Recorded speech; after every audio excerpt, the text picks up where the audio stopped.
कवना ही दीनावा महीनावा के तिथिया के बरत होला हो। कवना ही दीनावा महीनावा के तिथिया के बरत होला हो। ए सासु कवना दिन गंगाया स्नान होला जिउतिया के बरत होला हो।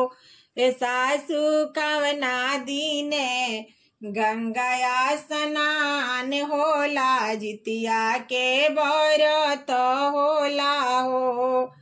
आसिन महीनवा तिथि अष्टमी के जितिया के बरत होला हो।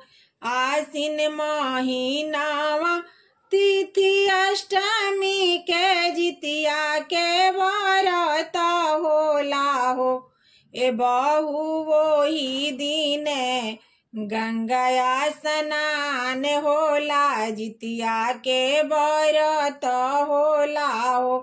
ए बहू वही दिने गंगाया स्नान होला जिउतिया के बरत होला हो।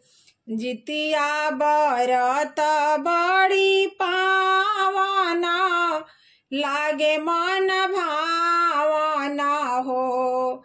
जिउतिया बरत बड़ी पावना लागे मन भावना हो।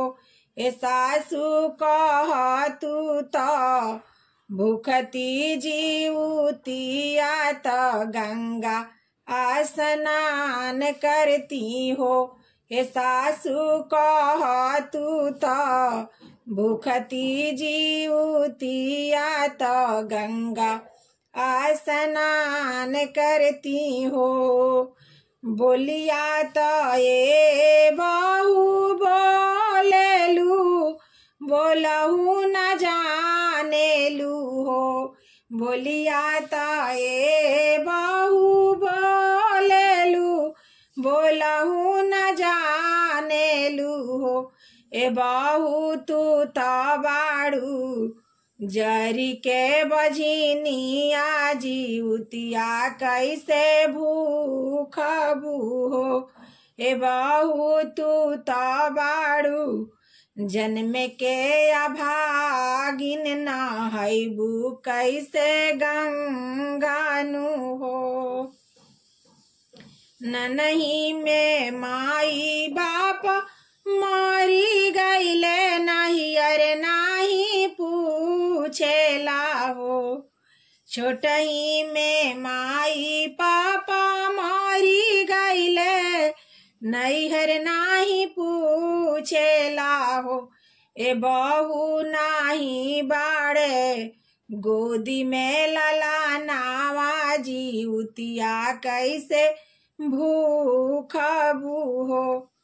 ए बहू नाही बाड़े गोदी में बलाकावा जिउतिया कैसे भूखबू हो। एतना बचन सुनी बहुआ नाये नाया सुढ़ाड़ेली हो। एतना बचन सुनी बहुआ नाये नवाया सुढ़ाड़ेली हो।